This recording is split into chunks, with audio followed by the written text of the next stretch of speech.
So, gagawa po ako ng flower made of crepe paper. So, ito pa ay rose. So, made of crepe paper.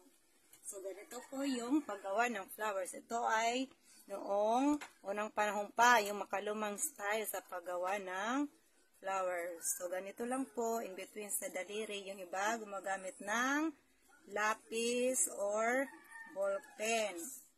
Ayan. So, sa akin, ito, daliri na rin lang. Insert lang po. Insert lang po hanggang sa dulo. Ayan, ayan. Ito po ay makalumang style. So, ngayon, marami ng mga style. So, ito, makaluma pa rin. So, hanggang sa dulo. So, pagkatapos niyan po, ayun, ipupong na po natin ng flowers. So, ganito lang po. Yan, ano lang po siya. Roll lang. Ayan. Napakadali lang po sa paggawa ng flower. So, ipo-form lang po siya hanggang sa dulo. Yan, ito ay rose.